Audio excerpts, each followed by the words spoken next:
একে একে সব গেছে, কিছু নেই, কিচ্ছুটি নেই, শুধু ওরা আছে।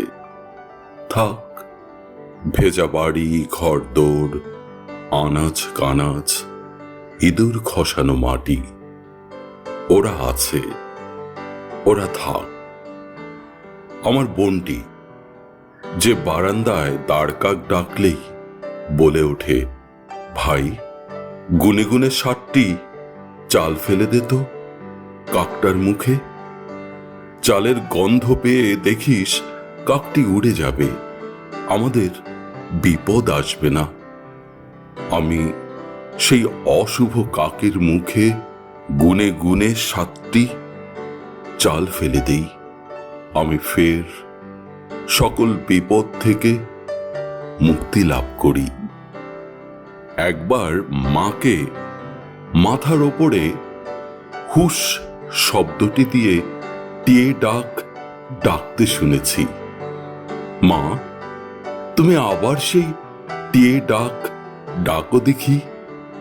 আমরা তো ভুলতে ভুলতে সব পাখিদেরও আজ ডাক নাম ভুলতে বসেছি। একে একে সব গেছে, কিছু নেই, কিচ্ছুটি নেই, তবু কিছু কষ্টে সৃষ্টে ধরে আছে এখনো মানুষ। এখনো পেঁচার ডাকে কেউ কেউ লক্ষ্মীর আগমন টের পায়। বিড়ালের হাই তোলা হাত দেখে গৃহিণীরা আজও অনেকেই অতিথির ভাত তুলে রাখে। কে সেই অতিথি?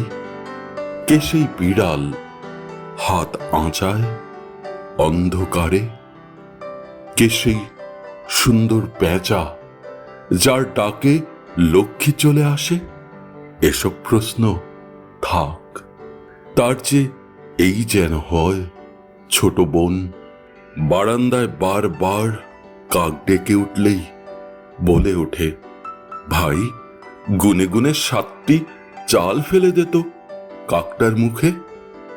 মা যেন আবার বলে দেয় কোন দিকে কোথায় এখনো আছে ভালোবাসা, পাখি, প্রেম, অন্ধকার, আলো ও মানুষ।